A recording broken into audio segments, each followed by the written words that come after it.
अस्सलाम वालेकुम दोस्तों, मैं हूं मोहम्मद आज़म एडवोकेट और आप देख रहे हैं लीगल इन्फॉर्मेशन। आज हम डिस्कस करेंगे order 9 of civil procedure code, जो कि है अपीयरेंस ऑफ पार्टीज़ के बारे में and consequences of non appearance. तो उसके कॉन्सिक्वेंसेस क्या होंगे कि अगर जो पार्टी है वो अदालत में पेश नहीं हो रही तो फिर कौन से कॉन्सिक्वेंसेस ऐसे हैं कि जो पार्टीज़ को है जो है भुगतने पड़ेंगे। तो पढ़ते हैं जी। इसका rule 1, parties to appear on day fixed in summon for defendant to appear and answer. On the day fixed in the summons for the defendant to appear and answer, the parties shall be in attendance at the courthouse in person or by their respective pleaders, and the suit shall then be heard unless the hearing is adjourned to a future day fixed by the court। कि एक दावा दायर हो चुका है, दावा दायर होने के बाद अब डिफेंडेंट जो है उसकी अपीयरेंस लाजिम है। डिफेंडेंट को जो है समन्स इशू हो चुके हैं तो फिर ऑर्डर 9 रूल 1 बता रहा है कि जो समन में जो डे फिक्स किया गया होगा, जो डेट फिक्स की गई होगी डिफेंडेंट की अपीयरेंस की, तो उस डेट पे पार्टीज़, यहाँ दोनों पार्टीज़ की बात हो रही है, प्लेंटिफ की और डिफेंडेंट की, दोनों पर लाजिम है कि उस डेट को जो है वो कोर्ट में हाजिर हों ताकि जो डिफेंडेंट है वो प्लेंटिफ के क्लेम का, प्लेंटिफ के जो दावा है प्लेंटिफ का, उसका जवाब दे सके। अनलेस उस वक्त तक कि जो तारीख है उसकी आगे जो एडजर्न ना कोर्ट कर दे। सिंपल इसमें बात ये की गई है ऑर्डर 9 रूल 1 में कि जब समन्स जो हैं वो इशू हो चुके हैं और डिफेंडेंट पे सर्व हो जाते हैं तो फिर जो डेट उस समन में फ़िक्स की गई है डिफेंडेंट की अपीयरेंस के बाबत, तो उस डेट पे डिफेंडेंट और प्लेंटिफ जो हैं उन दोनों पर लाजिम है कि कोर्ट को जो है वो ज्वाइन करें, कोर्ट में अपीयरेंस अपनी शो करें ताकि जो डिफेंडेंट है वो प्लेंटिफ के दावे का, प्लेंटिफ के क्लेम का जवाब दे सके। आगे रूल 2 है dismissal of suit where summons not served in consequence of plaintiff's failure to pay cost. अब ये जो रूल 2 है ये तलबाने के बारे में बात कर रहा है कि जब हमने जो है वो समन्स जो हैं डिफेंडेंट को सर्व करने होते हैं, डिफेंडेंट को इशू करवा के भेजने होते हैं, तो उसकी जो कॉस्ट, जो उसकी फ़ीस होती है वो प्लेंटिफ ने ही पे करनी होती है, वो अदालत ने पे नहीं करनी होती। तो अगर जो है प्लेंटिफ उसकी फ़ीस, उसका तलबाना जमा नहीं करवाता अदालत में तो फिर उसके कॉन्सिक्वेंसेस क्या होंगे, पढ़ते हैं। Rule 2, where on the day so fixed it is found that the summons has not been served upon the defendant in consequence of the failure of the plaintiff to pay the court fee or postal charges, if any chargeable for such service, the court may make an order that the suit be dismissed। तो अगर यहाँ पे court को ये पता चलता है कि जो समन्स हैं वो डिफेंडेंट पे जो है वो सर्व नहीं हुए और ना समन्स ना सर्व होने की वजह जो है वो ये है कि प्लेंटिफ ने जो है उसकी कॉस्ट पे नहीं की, उसका तलबाना जो है वो जमा नहीं करवाया, तो फिर कोर्ट जो है वो ऑर्डर कर सकती है, वो प्लेंटिफ का जो सूट है उसको डिसमिस कर सकती है। आगे प्रोवाइजो है provided that no such order shall be made although the summons has not been served upon the defendant if on the day fixed for him to appear and answer he attends in person or by agent when he is allowed to appear by agent। अब यहाँ पे rule 2 में जो है आगे proviso दे दिया है कि अगर समन्स जो हैं वो नहीं भी सर्व हुए, बेशक वो प्लेंटिफ का जो था उसका ही फॉल्ट था, उसका फेलियर था कि उसने तलबाना नहीं जमा करवाया, लेकिन जो डेट फिक्स थी डिफेंडेंट की अपीयरेंस की बाबत, उस डेट पे जो डिफेंडेंट है वो बगैर समन्स सर्व होने के ही वो वहाँ पे अपीयर हो गया, वो उसने कोर्ट को ज्वाइन कर लिया, अपनी अपीयरेंस दे दी है, तो फिर जो है ये कोर्ट जो है वो डिसमिसल का ऑर्डर नहीं कर सकती, फिर उस पर कोई इफेक्ट नहीं होगा। आगे रूल 3 है where neither party appears suit to be dismissed.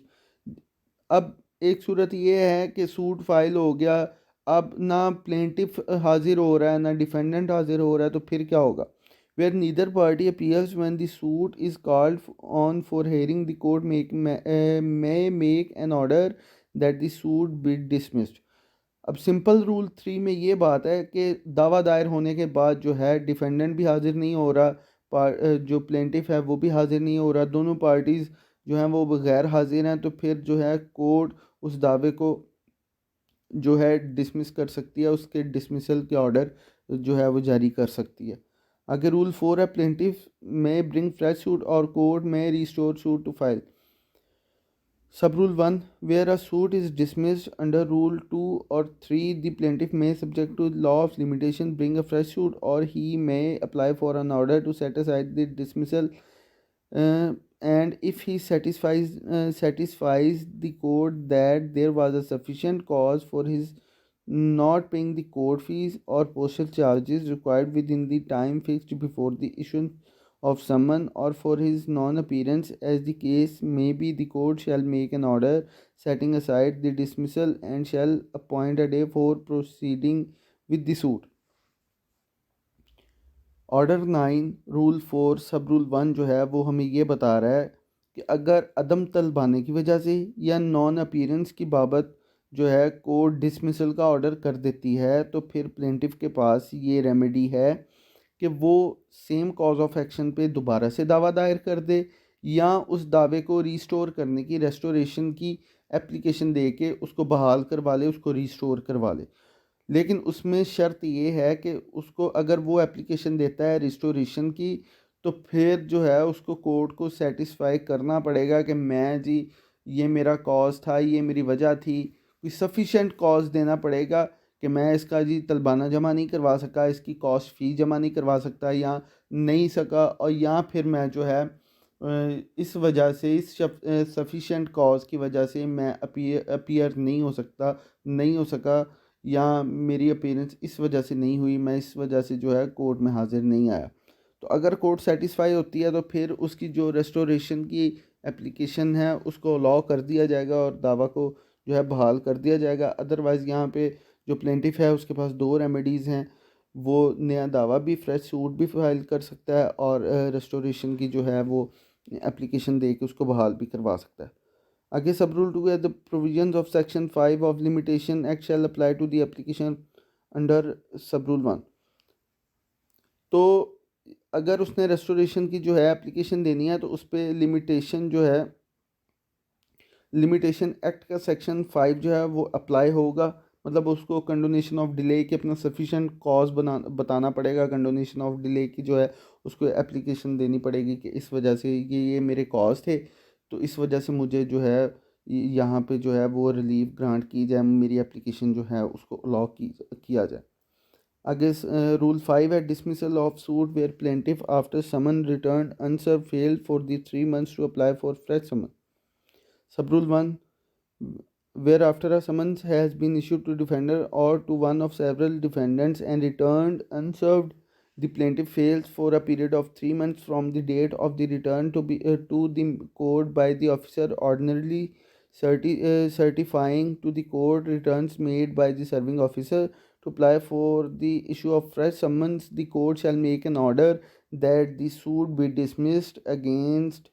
such defendant unless the plaintiff has within the said period satisfied the court that।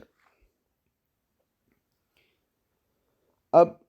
यहाँ पे रूल 5 जो है वो हमें बता रहा है कि अगर समन्स जो हैं वो डिफेंडेंट को इशू हो गए हैं, लेकिन वो जो समन है वो वापस आ गए हैं, वो सर्व उस पर नहीं हुए, उसकी तामील नहीं हुई, वो डिफेंडेंट को नहीं मिले, तो उसके बाद प्लेंटिफ के पास 3 माह का टाइम होता है। 3 माह के अंदर अंदर उसने जो है दोबारा से जो है समन्स को इशू करवा के, फ्रेश समन्स जो हैं उसको इशू करवा के दोबारा से सर्व करवाने होते हैं। अगर प्लेंटिफ जो है विद इन 3 months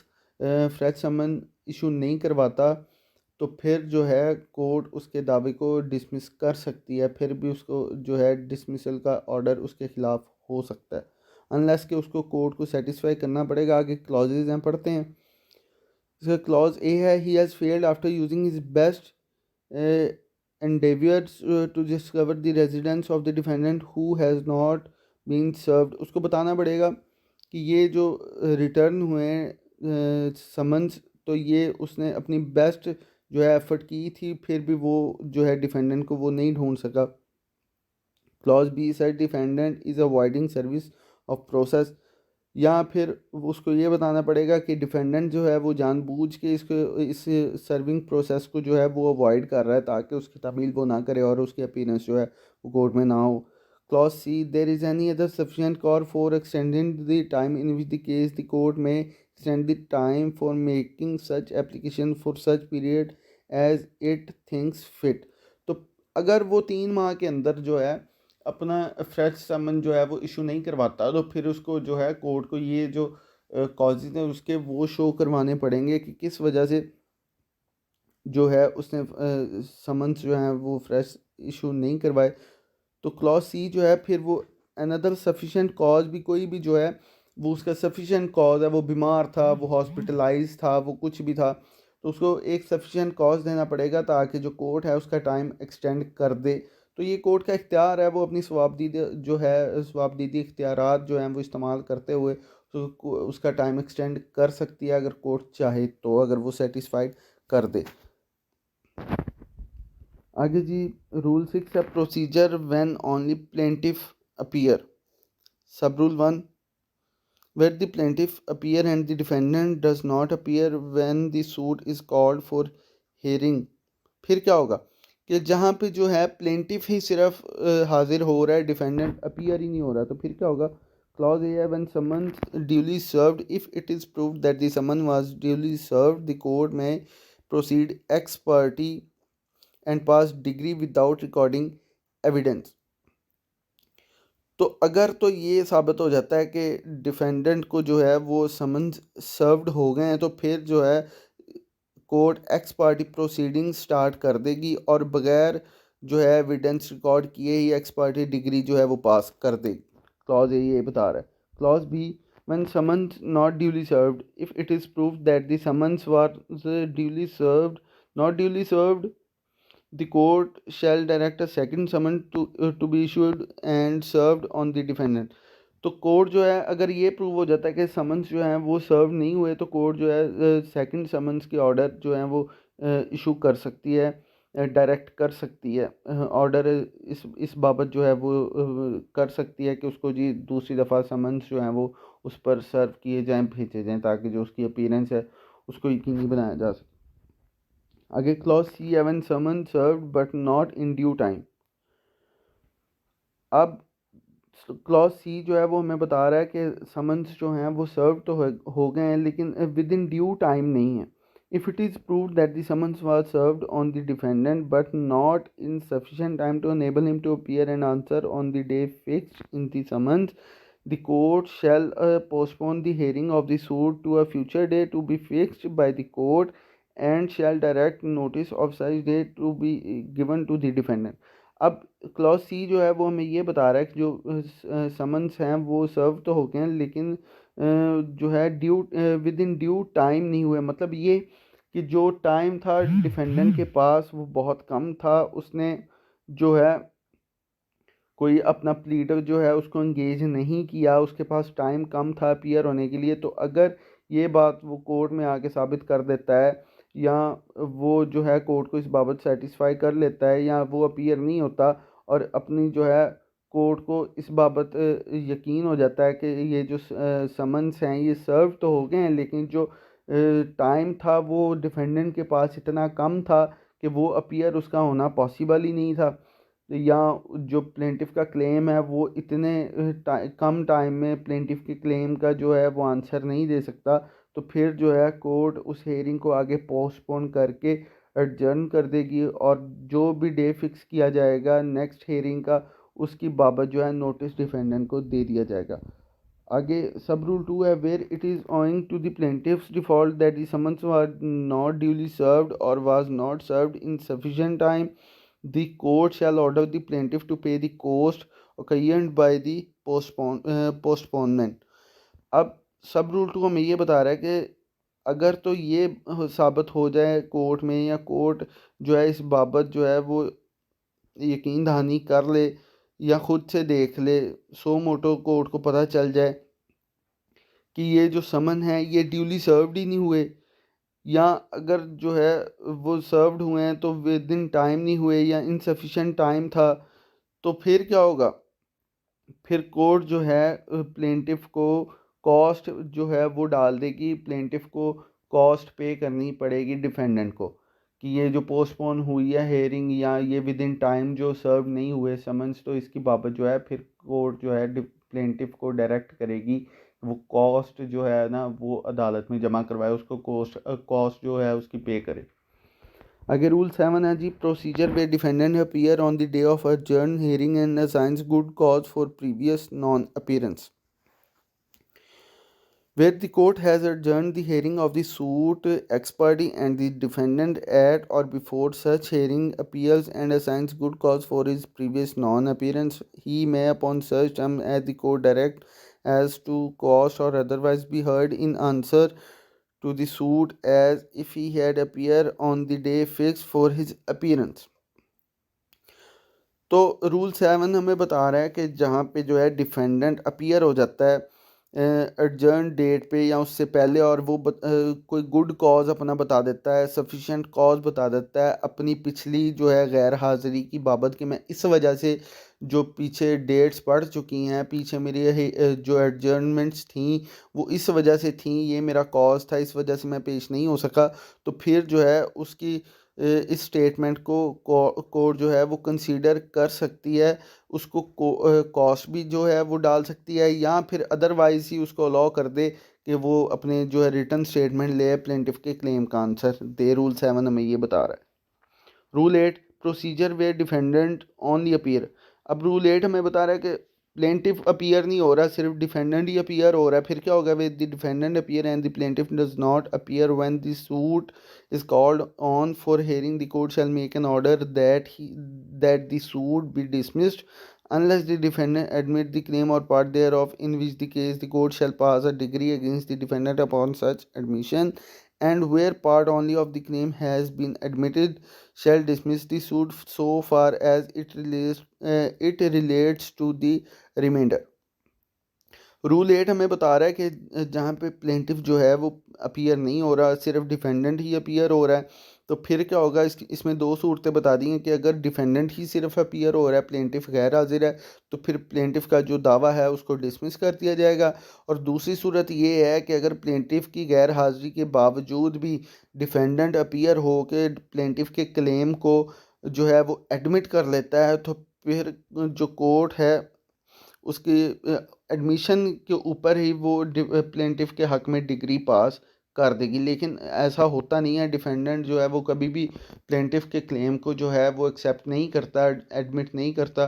तो फिर इसमें दो सूरतें बता दी गई कि अगर तो जो है वो डिफेंडेंट प्लेंटिफ के क्लेम को एडमिट कर लेता है तो फिर डिग्री पास कर दी जाएगी। अदरवाइज़ अगर प्लेंटिफ गैर हाजिर है और डिफेंडेंट हाजिर है और वो अपीयर हो रहा है, तो फिर उसका जो प्लेंटिफ का दावा है वो उसको डिसमिस कर दिया जाएगा। आगे रूल 9 है, decree against plaintiff by default bar fresh suit. Sub rule 1 where a suit is wholly or partly dismiss under rule 8 the plaintiff shall be precluded from bringing a fresh suit in respect of the same cause of action, but he may apply for an order to set the dismissal aside। Rule 9 सब rule 1 हमें बता रहा है कि जहाँ पे जो है कोर्ट रूल 8 में रहकर रूल 8 के ज़रिए से अगर उसका प्लेंटिफ का दावा डिसमिस हो जाता है उसकी नॉन अपीयरेंस की वजह से, तो फिर जो है plaintiff same cause of action पे दोबारा से जो है दावा फाइल नहीं कर सकता, लेकिन वो उस कोर्ट में उस डिसमिसल को सेट असाइड करने की एप्लीकेशन फाइल कर सकता है। आगे चलते हैं जी। And if satisfy the court that where there was a sufficient cause for his non appearance and when the suit was called on for hearing, the court shall make an order setting aside the dismissal upon such term as to the cost or otherwise as it thinks fit, and shall appoint a day for proceeding with the suit। वही बात कि rule 9 भी हमें यही बता रहा है कि अगर जो है प्लेंटिफ रूल 8 में जो हमें बताया गया था कि प्लेंटिफ अपीयर नहीं हो रहा है, डिफेंडेंट अपीयर हो रहा है और उसका प्लेंटिफ का जो है सूट डिसमिस हो गया, फिर आगे क्या होगा। आगे रूल 9 में हमें बता दिया कि जैसा कि रूल 8 में प्लेंटिफ का सूट उसकी नॉन अपीयरेंस की वजह से डिसमिस हो गया था, फिर अगर इस तरह से डिसमिस हो जाए प्लेंटिफ का सूट, तो फिर प्लेंटिफ जो है सेम कॉज ऑफ एक्शन पे, उसी कॉज ऑफ एक्शन पे जो है वो फ्रेश सूट फाइल नहीं कर सकता, लेकिन वो जो है उसको उस डिसमिसल को सेट असाइड करने की एप्लीकेशन कोर्ट में फ़ाइल कर सकता है। लेकिन उसमें शर्त ये है कि उसको कोर्ट को जो है सेटिस्फाई करना पड़ेगा कि उसकी जो है गुड कॉज देना पड़ेगा, सफिशिएंट कॉज देना पड़ेगा कि इस वजह से जो है मैं अपीयर नहीं हो रहा था। अगर वो कोर्ट को सेटिस्फाई कर लेता है तो कोर्ट जो है विद कॉस्ट या विदाउट कॉस्ट उसकी एप्लीकेशन अलाउ कर सकती है और आगे प्रोसीडिंग के लिए जो है वो डे फिक्स कर सकती है। आगे sub rule 2 and no order shall be made under this rule unless notice of application has been served on the opposite party. Sub rule 2 में बता रहा है कि अगर कोई भी इस तरह की एप्लीकेशन आती है तो उसकी प्रोसीडिंग तब तक नहीं हो सकती जब तक कि दूसरी पार्टी अपोजिट पार्टी को उसका नोटिस ना जाए कि ये एप्लीकेशन आई है, आपने इसका जवाब देना है। उसका जवाब आएगा, फिर जो है उस पर बहस होगी, आगे उसको अलाउ करें ना करें वो कोर्ट के जो है वो इख्तियार है। फिर आगे सब रूल 3 है the provisions of section 5 of limitation act shall apply to the application under sub rule 1। वही के ये सब रूल 3 हमें बता रहा है कि अगर वो एप्लीकेशन आती है तो उस पर जो है सेक्शन 5 ऑफ लिमिटेशन एक्ट जो है वो लाइक करेगा, कंडोनेशन ऑफ डिले की जो है एप्लीकेशन फाइल करेगा वो, ताकि वो बता सके कि किस वजह से जो है वो अपीयर नहीं हो रहा था प्लेंटिफ। आगे रूल 10 है procedure in case of non attendance of one or more of several plaintiff. Rule 10 हमें बता रहा है कि जहाँ पे जो है एक से ज़्यादा प्लेंटिफ हैं और वो एक या एक से ज़्यादा जो हैं वो अटेंड नहीं कर रहे कोर्ट को, फिर क्या होगा, where there are more plaintiffs than one and one or more of them appeals and the others do not appear, the court may at the instance of the plaintiff or plaintiffs appearing permit the suit to proceed in the same way as if all the plaintiffs had appear or make such order as it thinks fit। अब rule 10 हमें बता रहा है कि जहाँ पे एक से ज़्यादा प्लेंटिफ हैं लेकिन उसमें से एक या कुछ जो हैं वो पेश नहीं हो रहे, बाकी जो हैं वो कोर्ट को अटेंड कर रहे हैं, तो फिर कोर्ट क्या करेगी, कोर्ट जो है जो अपीयर हो रहे हैं प्लेंटिफ उनके स्टांस पे जो है उस प्रोसीडिंग को वैसे ही लेके आगे चलेगी जैसे कि तमाम तर प्लेंटिफ जो हैं वो अपीयर हो रहे हैं। आगे रूल 11 है procedure in case of non attendance of one or more of several defendant where there are more defendants than one and one or more of them appears and the others do not appear, the suit shall proceed and the court shall at the time of pronouncing judgment make such order as it thinks fit with respect to the defendant who do not appear। Rule 11 हमें बता रहा है कि जहाँ पे एक या एक से ज़्यादा डिफेंडेंट हैं और उसमें से जो एक या एक से ज़्यादा पेश हो रहे हैं और बाकी जो हैं वो कोर्ट को अटेंड नहीं कर रहे, तो फिर कोर्ट जो है वो जजमेंट प्रोनाउंस करने के टाइम पे जो उसकी सवाबदीद हो, जैसा वो चाहे मुनासिब समझे, वो वैसा ऑर्डर जो है उन डिफेंडेंट की बाबत कर सकती है जो अपीयर नहीं हो रहे थे। आगे जी रूल 12 है consequences of non attendance without sufficient cause show of party order to appear in person where a plaintiff or defendant who has been order to appear in person does not appear in person or show sufficient cause to satisfaction of the court for failing so to appear, he shall subject to all of the provisions of foregoing rules applicable to plaintiffs and defendants respectively who do not appear। Rule 12 में बता रहा है कि जहाँ पे defendant या जो है प्लेंटिफ वो अपीयर नहीं हो रहा है और जो है वो अपना कोई गुड कॉज भी शो नहीं कर रहा है कोर्ट को सेटिस्फाई करने के लिए कि वो क्यों नहीं जो है अपीयर हो रहे थे, पहले उनकी जो पहले प्रीवियस अपीयरेंस है वो क्यों नहीं हो रही थी, उन्होंने कोई सफिशिएंट कॉज नहीं दिया, तो फिर जो फोरगोइंग जो सेक्शंस थे हमारे पहले से चल रहे हैं कि सूट डिसमिस कर दे, कोर्ट के पास इख्तियार है, तो वो तमाम तर जो हैं फिर लाए करेंगे। कोर्ट की सवाबदीद है कि वो जो है वो सूट को डिसमिस करे या वो जो भी मुनासिब समझे वो ऑर्डर कर दे।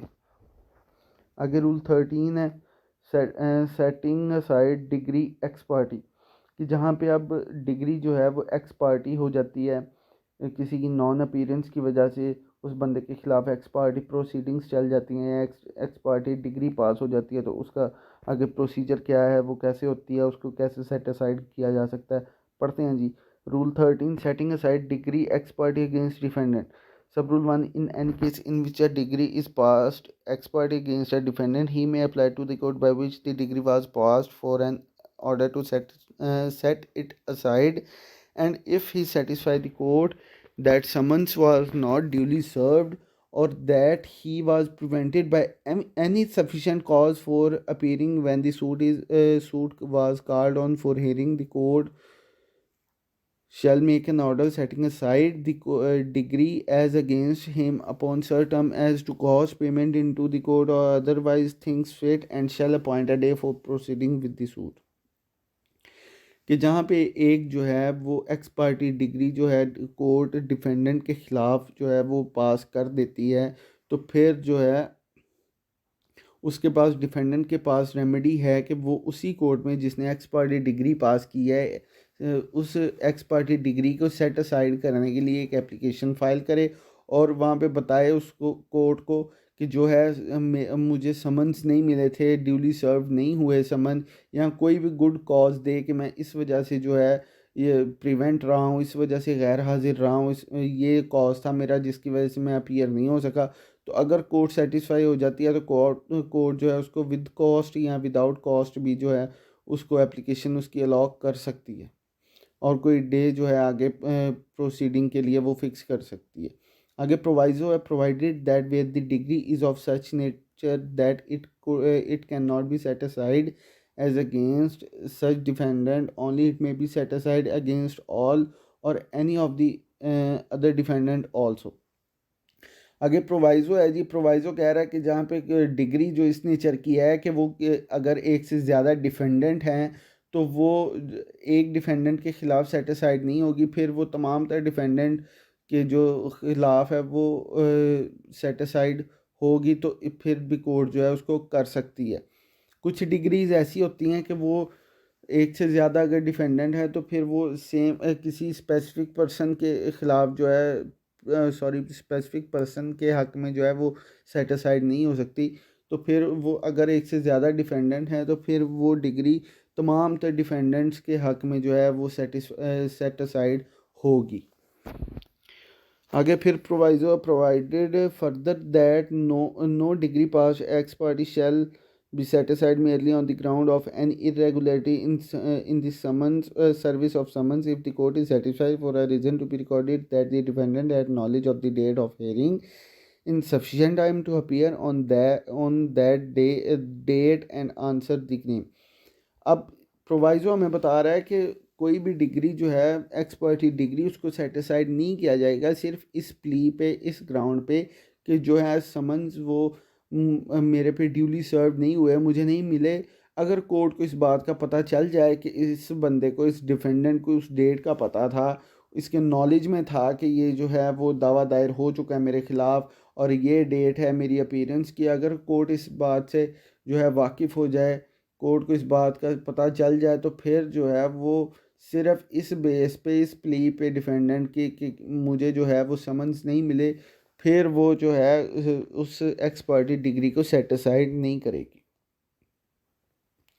आगे चलते हैं जी। सब रूल 2 है provisions of section 5 of limitation act. ये वही सब रूल 2 हमें वही बता रहा है कि कंडोनेशन ऑफ डिले की मतलब कि एक जो सफिशिएंट कॉज है वो बताना पड़ेगा, एक एप्लीकेशन तहरीर करके उसमें बताना पड़ेगा सफिशिएंट कॉज अपना कि इस वजह से जो है मैं अपीयर नहीं हो सका।